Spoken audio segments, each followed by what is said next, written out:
Hello guys, today we're going to be watching a creepy ghost video. I hope you guys enjoy. If you do enjoy, please make sure to like and subscribe and stick around for more content. See ya. Let's get into it. Sponsored by Simply Safe. There's no safe like Simply Safe.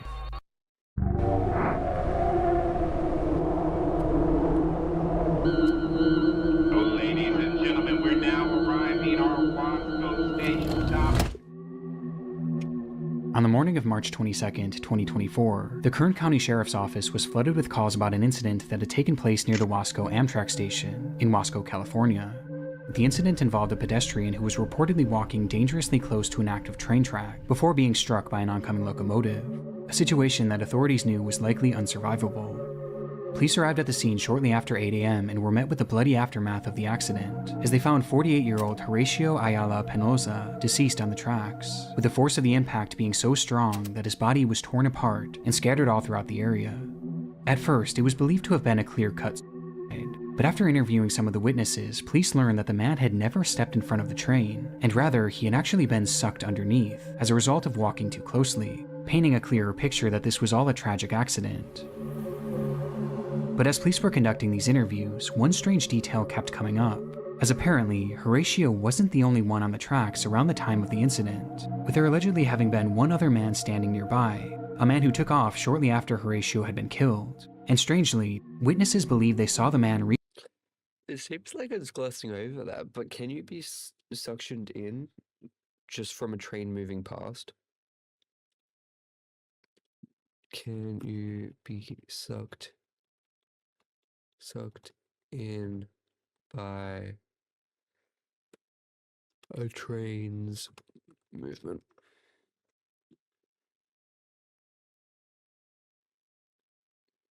Doesn't look like you can. I mean, that's a bit odd. Like, did it look like? I mean, how would someone be suctioned in by a train? Did his legs get like swooped in like a vacuum, or did he just get dragged in as if like wind was pushing him? It's a bit of an odd response. reach down and pick something up before leaving. For the officers on the scene, finding this man became the next obvious order of business, but by this point, he had already found himself a few blocks away, where he was spotted by a group of construction workers. The group watched as the man walked towards them, appearing It is always construction workers that are witnessing stuff like this. Like all the news reports that I've seen recently from like construction workers finding, like seeing things near their work sites, like people dumping bodies and stuff. I mean, they are everywhere, but it's like how many construction workers have to witness stuff like this on a day-to-day basis, you know? to hold some sort of large item in one of his hands, the same item that had been taken from the train tracks. And the closer he got, the clearer it became what exactly this thing was. It was a human leg.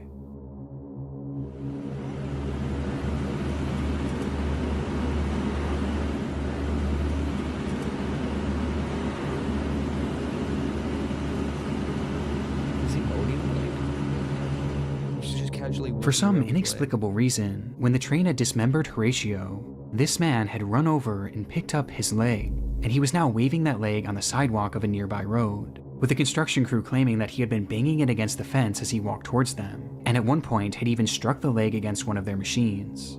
Upon the realization, a wave of fear washed over the group, as they were unsure what this man had done to get this leg, or what he would do next, though that was something that even the wildest of imaginations could have never predicted. He's eating that shit. Hey, comiendo.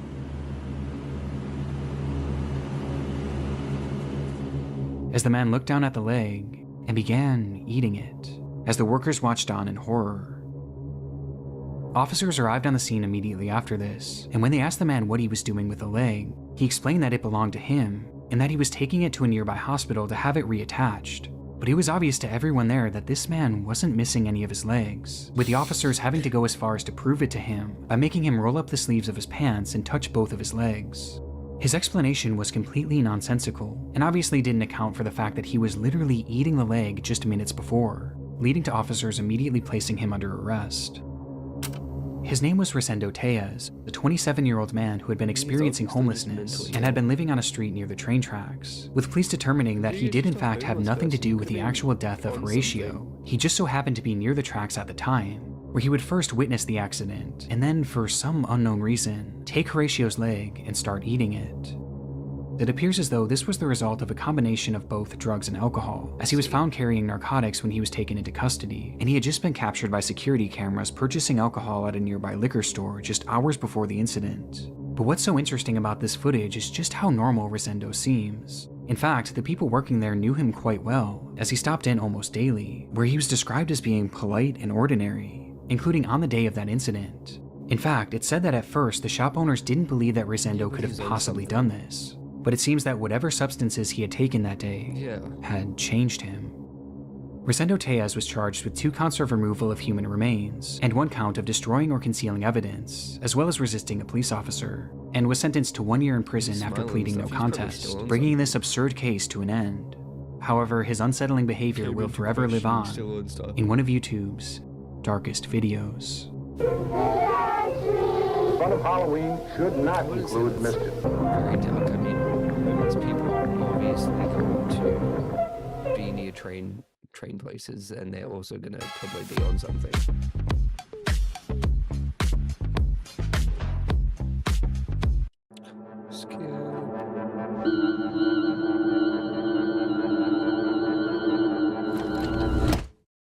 It was just past 10 p.m.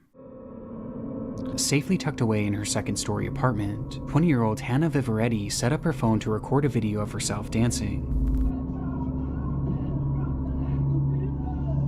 For her, this was a meditative practice, a way of unwinding after a long, stressful day, and to truly feel at peace.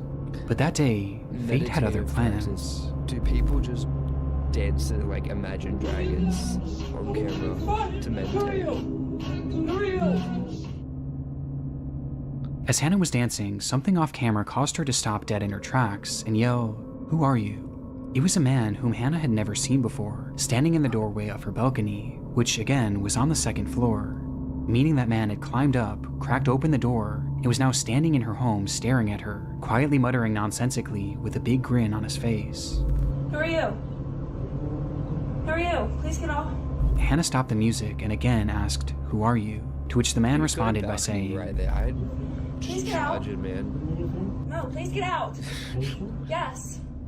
but her demeanor and the panic in her voice made it all too clear that this was far from the case. Who are you? Please get out of my apartment right now. She started to make her way over to her phone and then towards the front door. All the while, the man kept calmly insisting that they be friends, but Hannah was having none of it. Please get out of my apartment right now. Opening her front door and in the process, Get out. Get out. pointing the camera directly at the intruder, giving us our first and only glimpse of the man as he's standing still in the balcony doorway. And with her front door now open, she yelled at him to get out, loud enough for the neighbors to hear. Get out.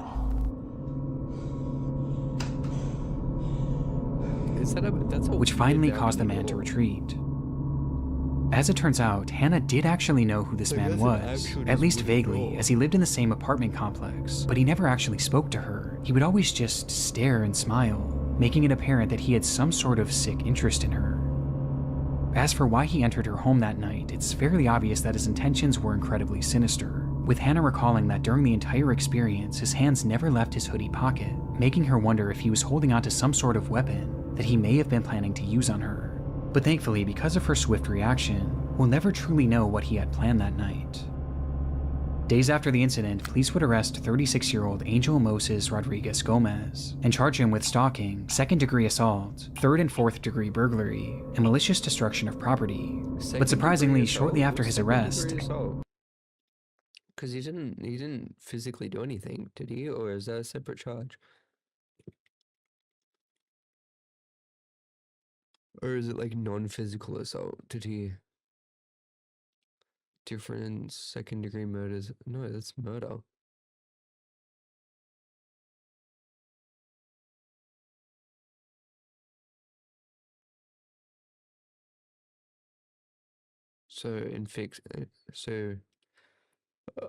What he hit her, or like physically? they allowed him to assaulted walk her? free on bail.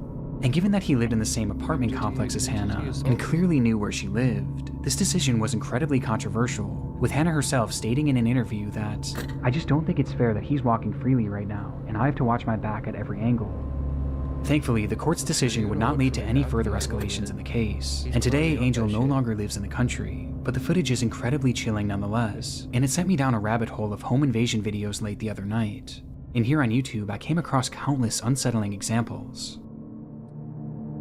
One such example comes from Saratov, Russia, and shows a woman moments after being awoken by the sound of knocking as she lay in bed in her apartment. Russia genuinely have like some of the scariest stuff caught on tape, and I don't think it's spoken enough about. Like you'll see all these videos with people doing horror content, and it'll be one from America where someone caught like a shadow moving under the bed, and then I'll see these Russian ones, and it'll be like some 6-foot creature up the top of their stairs looking down at them, and they're just yelling at it. Sometimes they're fighting these ghosts, man. But yeah, like it's just not spoken enough about. It was around 4:30 a.m., which was already unusual enough, but things became downright horrifying for her when she realized that the knocking wasn't coming from the door, it was coming from the window. So, yeah, there's something out there. Like, it's not even a ghost, that is shit. Whoa. Outside of her It's window definitely was not a a man ghost. banging his head against the glass over and over again. And equally as disturbing, this woman's unit wasn't on the first floor. She was 2 stories up, and she didn't have a balcony. Across the street, a neighbor filmed the incident as it happened, showing us that the man was standing on one of the building's gas pipes while he continued to strike the window. Eventually, these hits grew so forceful that the glass started to break, and his head began bleeding profusely, finally leading to the man stopping, but not in the pursuit of entering the home. Or did he just pick a random window to start beating himself against? Oh, damn. Еще.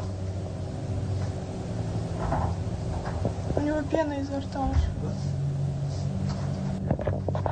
Слушай, это у дурачка пена изо рта, мне бешенство или чё? Ну, бля, попей мочи, иди отсюда уже.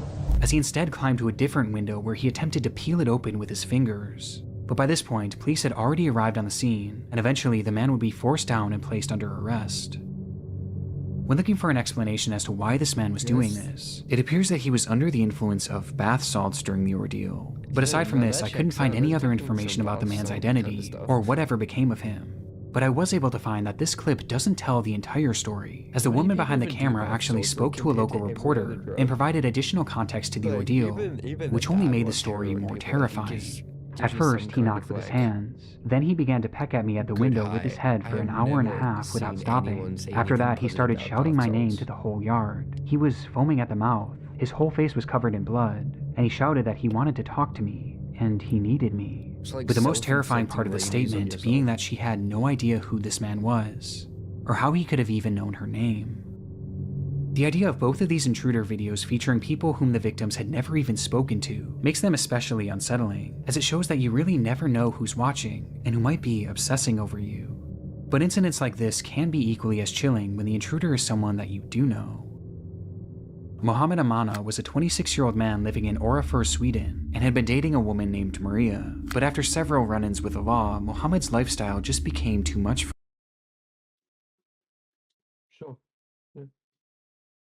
Thank you. her, and she eventually decided to end the relationship. This caused Mohammed to become enraged, an emotion that was only further heightened when he discovered that she was staying with a male friend of theirs. And on the 25th of May, he would show up at his doorstep and ask to speak to Maria. Inside, the male friend and Maria both refused to let him in and told him to leave, and for a moment he did, though only temporarily, as he would return minutes later, this time armed with a ladder. And noticing what he was trying to do, the homeowner began recording on his cell phone. En stege. En stege. Okej. Vad gör du, Mohammed? Kan man gå in? Vad gör du? Ingenting. The man behind the camera asks, "What are you doing? Are you going to fight me?" To which Mohammed said no, he just wanted to speak to Maria. Tror du kommer upp här? Tror du kommer upp här? Varför så med mig? Nej, wallah. As he said this, his demeanor was unsettlingly calm as he continues making his way up the ladder. Mohammed, du kommer inte upp här. Du kommer inte in i mitt hem. Du kommer inte in I mitt hem, Mohammed. with his demeanor being so calm that the cameraman couldn't tell if Mohammed was a threat or not, though it wouldn't take long for him to get his answer. Du kommer inte in I mitt hem. Därför han högg mig med en kniv, Han högg mig med en kniv. In an instant, Mohammed struck the cameraman, causing him to retreat into his room, closing the sliding glass door just in time for Mohammed to step on the balcony and brandish a large kitchen knife. Kniv, en stor köttkniv. Såg ni det? Du, han krossar glaset med en sten. Still dazed by the attack, the man holding the camera retreated even further into the house, while Maria had already run into the bathroom and locked the door behind her, a door that Mohammed would quickly rush over to. On Fiverr, you can find high-quality freelancers for a variety of services, including building an e-commerce website for a business that offers... Honestly, Släpp in honom på dassen, han kommer in. Han kommer in, Maria. Mohammed, hugg du. especially if I've got like Mohammed, du högg mig redan. someone in the house. And desperately tried to open, even trying to use his knife to turn the lock, as that lock was the only thing standing in the way of what he was there to do. What exactly that was is unknown, as police would manage to arrive on the scene within minutes of this footage being taken, where they would arrest Mohammed before he was able to get to Maria. But it's clear based on the fact that he had a weapon on him and his desperate attempt to breach the house that he didn't just want to have a conversation. In the end, the man filming was left with only minor cuts, and Mohammed was sentenced to 2 years in prison as well as a 10-year ban from the country of Sweden, leaving us with 3 haunting videos of 3 disturbed intruders, whose true intentions will thankfully never be known. It's the spookiest time of the year, a time when the consumption of horror movies and dark YouTube videos reaches its peak. But while fun in the moment, the true terror of consuming this content often occurs long after the credits roll, when you close your eyes to go to sleep, only to feel the sickening feeling of paranoia, every creak in your home sending a jolt of panic throughout your body, making you wonder if someone or something is inside your house. I was just like you once. Consuming creepy content is my livelihood, and as a result, I've spent countless sleepless nights feeling uneasy within my own home.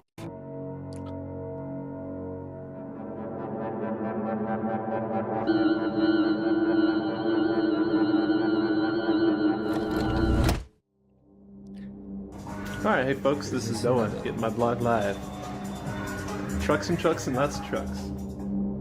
This is the very first footage that Noah Harpum would post to YouTube. After years of having a channel, Noah finally decided to give uploading a try, posting this inaugural video to a self-titled channel on October 29th, 2015, titling it 102915, video blog number 1, and introducing himself to the platform with a simple, "Hello world," in the description.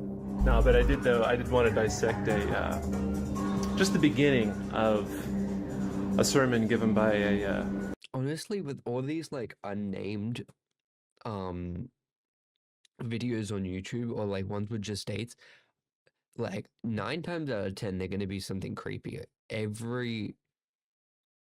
Or like they're gonna have something go on down the track.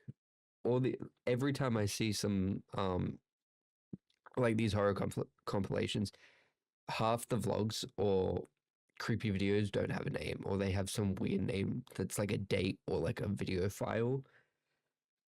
And I've seen ones on YouTube that aren't in these compilations. They'll just pop up and it's obvious that there's something like fishy going on. Pastor Bill, a guy that my dad has been following, taking ideas from for 10 years at least. He and his family, 2 kids. In the video, Harpum paces throughout his home and discusses a priest named Pastor Bill, whom he believed was influencing his father and his family, and clearly not in a good way. I've been ignorant of it for a long time, so I wanted to look at it, and I challenged him just to look at 15 minutes of this sermon. Though he gives no context as to who this pastor is, only mentioning that he had been ignorant of the situation for a while, and that this video was his response after trying to expose the truth to his father. Been waiting and waiting, and haven't heard anything, so I was going to just post my reply, and I guess that's how I'll start my blog. Again, what this truth is unclear, as the lack of information makes this video a confusing watch, and ultimately it tells us very little about who Noah was, let alone the other people he was discussing. But he did end the clip by making it clear that this was only the beginning of what would be a reoccurring blog series that would showcase just him, his thoughts, and his camera. The blog is just going to be me with a video camera, and that'll be it. We'll see what happens. But before those uploads would come, Noah had pinned a website in his description that directed users to a blog post written by him that same day, titled, "Is my dad in a cult? Even worse, is it satanic?" Throughout the writing, Harpham loosely provides additional context for his video, as he breaks down a sermon given by Pastor Bill, who is shown to be Bill Johnson, a well-known preacher from the Bethel Church in Redding, California, who had garnered a large following online. And despite the sermon being over an hour long, Harpham goes through it point by point, critiquing everything that he said. And the more he typed, the more angry he got. And the more angry he got, the more nonsensical his words became. I'm attempting to present a case that shows the leader of this prestigious institution, along with a select group of rulers, are using mind control techniques to poison and confuse legions of useful idiots that slave away to keep the institution humming along, and that this man, Pastor Bill Johnson, and his ruling caste are using mind control to keep people imbalanced and ignorant, in a state of perpetual waiting for the material world to be defied, while they themselves are profiting immensely in this material world.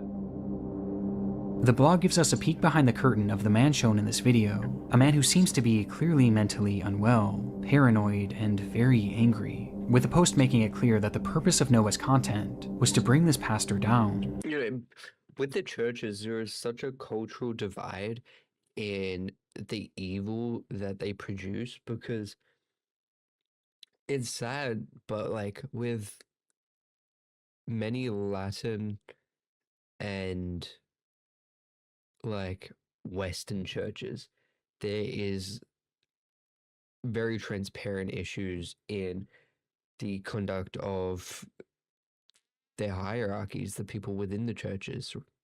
And then especially in the higher churches, you've got like these multi-millionaire priests, and like you've got that one on the who, what his name, he was featured on the news a bunch because is he a pastor? Or yeah, this guy Kenneth Copeland, just because he looks demonic and he preaches some very like unorthodox and not very good stuff. But then you look at a lot of like the African American churches, and their evil is it's not necessarily better, but like the ones that are popular on the internet at the moment, they're funny because they're not spending their money doing some like pretty evil things. They're spending their money on like Rolls Royces and putting them in the church. Like it is still not ethical, but it's like it's a different kind. And video blog number 1 was supposed to be just the start. However, there would never be a video blog number 2, as just 2 days after posting this video, Noah's life would take a drastic turn. Mistakes happen. Losing your sight shouldn't be one of them. SiteGround has you covered. Colorado Springs 911, what's the exact location of your emergency? Repeat that one more time for me and make sure I have it correct. Well, it's across the street from me. I'm calling from my address. Tell me exactly what happened. Well, there was a guy walking around with like 2 cans of gasoline or something, 2 small cans, and a big, like a rifle. It was black, and it had a strap around it. He's walking up to doors and stuff. At 8:35 a.m. on Halloween morning, a woman named Naomi Bettis called 911 after witnessing a suspicious man walking around her neighborhood in Colorado Springs, as she watched him carrying several cans of gas, as well as an AR-15 that was hung over his shoulder. She didn't know it at the time, but this man was her neighbor, Noah Harpham.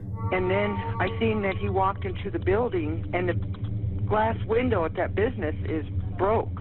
And that's a business? What's the name of the business? I have no idea, but I just know I don't know if it's a fake gun, BB gun, but it looks pretty scary. As the call progresses, Naomi explains that she had watched him enter a nearby business, where one of the windows appeared to have been broken. She wasn't sure if anything illegal had happened at this point, but she was convinced that Noah was up to something sinister, which based on what he had in his possession, seemed to be the only... Sometimes it's very obvious if what they're doing is bad.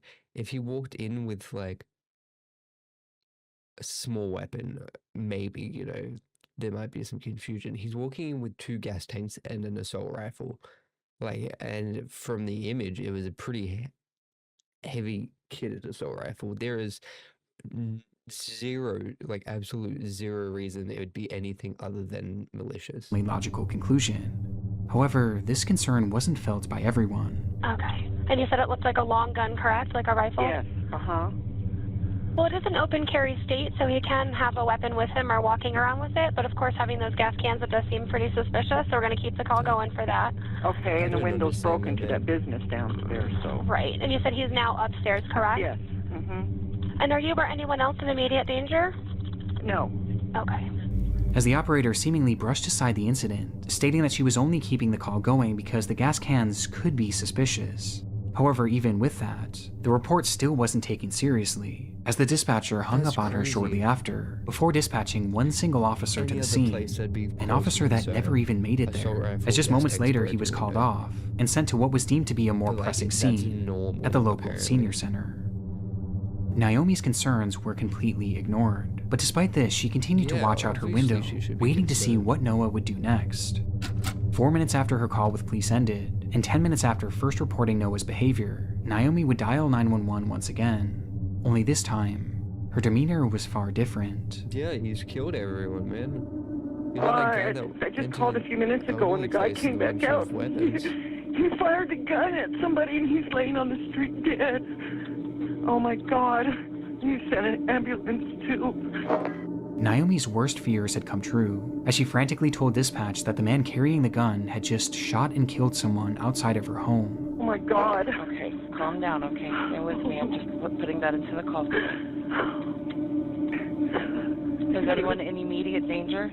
No, that I can see or see. No.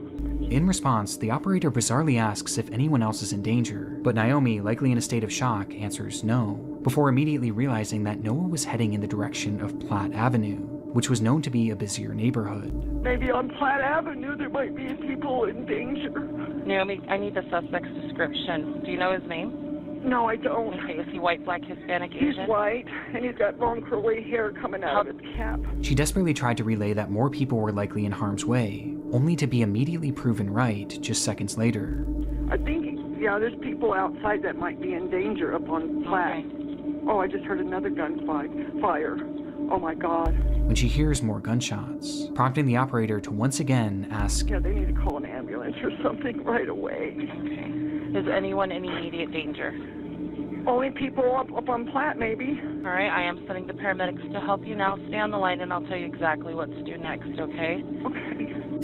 It was only then that the operator would tell Naomi that police and medical personnel were finally being dispatched to the scene, but by this point, it was far too late. In the moments after Naomi had made her first 911 call, Noah Harpham would first attempt to light his house on fire using the 2 cans of gasoline, though this, however, failed and caused him to quickly shift his focus. Noah instead stepped outside and brandished his rifle, immediately pointing it directly at Andrew Mayers, who had been riding his bike in the neighborhood, and after seeing the gun, the man stopped and begged him not to shoot, to which Noah responded by pulling the trigger multiple times, killing him instantly, with Andrew Myers being the man that Naomi had seen laying dead on the street.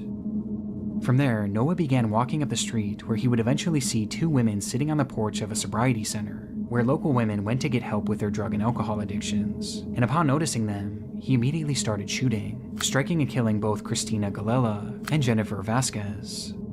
Noah walked for over a mile after this before the police finally caught up with him, and when they called out for him to stop walking, Noah turned and immediately opened fire, leading to a massive shootout.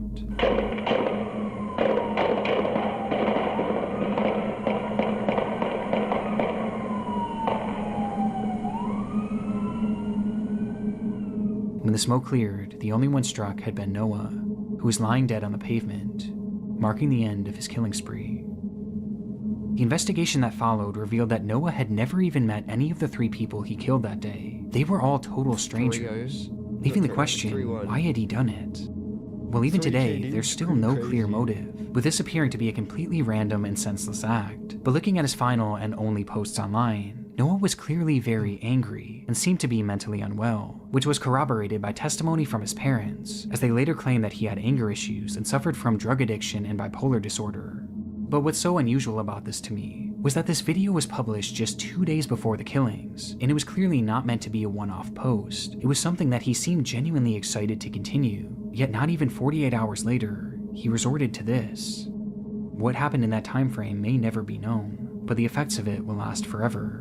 And I can't help but wonder how differently this all could have gone if that initial 911 operator had just taken Naomi's report seriously. Noah's spree didn't start for a full 10 minutes after she started that call, which would have been more than enough time for police to intervene. But instead, Noah was given all the time he needed to end 3 innocent lives. The girl on the phone was still contemplating sending someone after the guy got shot. After there's a dead body in the road, she's like, is he still doing stuff? I need to know if I need to send it. Like, obviously, man. Do I just need to send one ambulance? Is that, you know, do you think the dead guy that just got murdered only needs an ambulance? Like, are they short on police? Do they only got one cop car for the entire state? Or, like, what's the deal? Because where I'm at, man, if officers in your jurisdiction can't do something or they're busy, they're sending the nearest one, even if it's from like 3 jurisdictions over.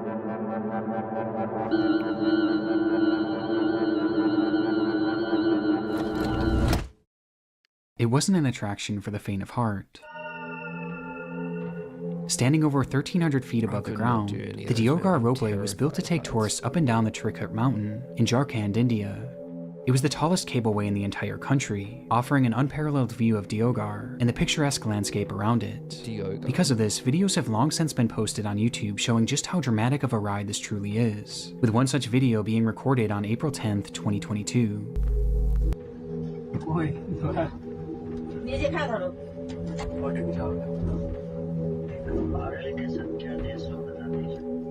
That day, a woman and her family had been filming their adventure to the Trikut mountain, and were now filming a first-person view of the descent back down.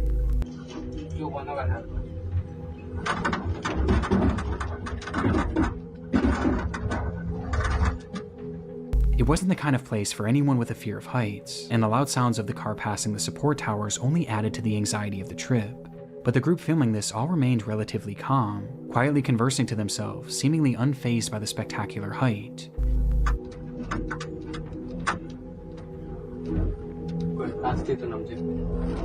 Even enjoying it. A feeling that wouldn't last.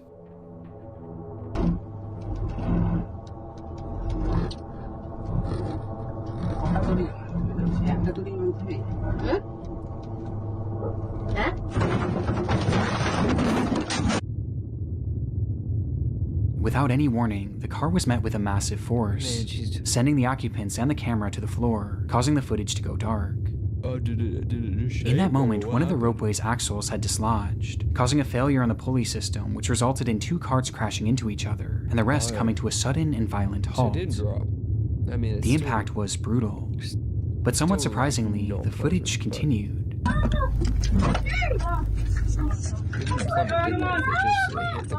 One of the other cars.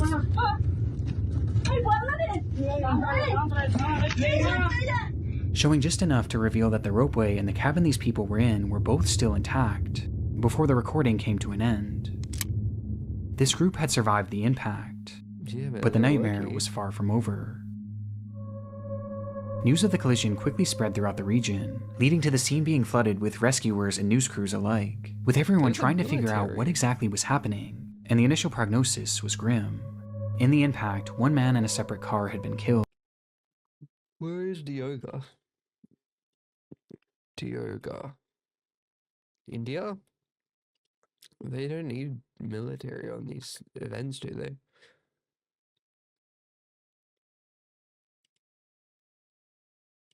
And many others were left injured. And making matters worse, due to the broken axle, the ropeway was now no longer operational, meaning that the 70+ people spread throughout the various cars were now stuck, some of whom were still suspended over 1,000 feet in the air. It was going to be an incredibly difficult rescue operation, just given the height of the ropeway alone.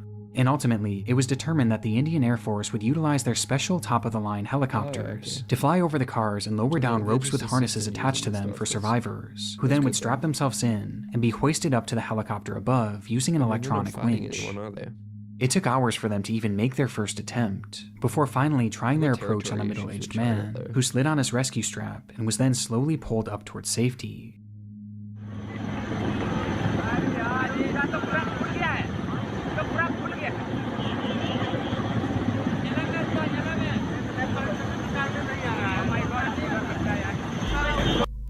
The footage of this is horrifying. These people were already over 1,000 feet in the air when their cars got stuck, and now they were being lifted even higher, tethered only by a single rope and a safety harness. Worst of all, it was a particularly windy day, which was made worse by the swirling of the helicopter blades, a combination that caused the man to start swinging wildly from side to side as he hung onto the rope for dear life.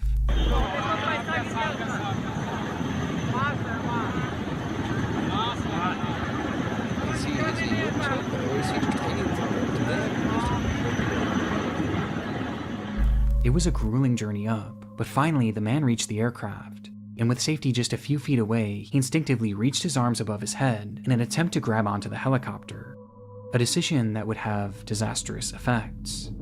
What? So he reached up and... As he did so, his harness slid upwards and was pulled over his shoulders, and then over his arms, before eventually landing in his hands, meaning the only thing left holding him up was his own grip, as he clung to the now useless harness.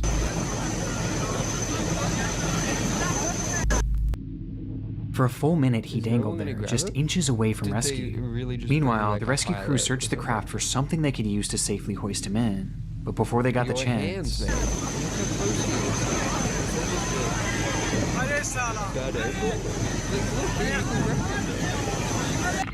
The man slipped out of his harness, momentarily catching himself on the side of the helicopter itself. But by this point, his strength was gone, and seconds later, his grip would fail for good.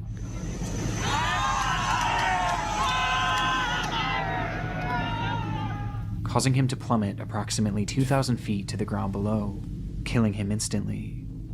I'd think so. For those waiting to be rescued, the sight was especially horrific, as they watched the man who they thought had made it to safety fall to the ground right in front of them. The fear they must have felt knowing that soon it would be their turn is unimaginable. After this, the rescue crews began making tweaks to their operation, which started to lead to a few attempts going off without a hitch. But the entire process was incredibly slow, as a full 24 hours would pass before 60-year-old Shubha Devi would finally get her chance to be removed from the car. And as she started her ascent up to the helicopter, the wind also caused her to start swinging wildly. So wildly, in fact, that the winch used to lift her suddenly stopped working, leaving her hanging there, only moving side to side rather than up towards safety. As she hung there, rescuers on the helicopter frantically tried to figure out what the problem with the winch was. But before they could ever get their answer, the rope suddenly snapped, causing her to free fall to the ground below. It came without any sort of warning, and from what I can find online, there isn't a definitive answer as to how this happened, but either way, it resulted in Shubha's tragic death. It took a total of 48 hours for the last of the survivors to be rescued and finally brought to safety, an unimaginable amount of time in an unimaginable position, with survivors having to watch two people fall to their deaths before them, unsure if they too were going to meet the same fate. Since its release, the footage has sparked some debate online, as the media actually hailed this as an impressive and even successful rescue operation for the Indian Air Force, while others have hit back on this, as both incidents seem to have been entirely preventable, with more people dying from the rescue than the accident itself. Though ultimately there were no repercussions for the rescue crew, with the only punishments being dished out to the operating company DRIL, which was accused of not properly maintaining the ropeway and not following proper safety protocols. It was even alleged that when the initial crash happened, the people operating the ropeway at the time actually fled the scene and never even called authorities, but I'm not sure if this was ever actually proven. DRIL was fined over $1 million and has since been blacklisted from operating ropeways for 5 years, while the families of the deceased were given around $33,000 in compensation. Currently, there are plans to repair and reopen the ropeway, though at this point, no official date has been given for the reopening.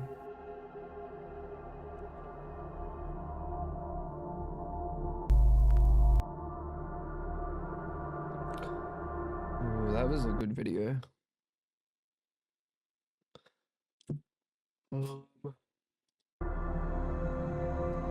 Yeah, that was. I mean, the best way to avoid that last one is just, don't go on really tall things that are poorly built,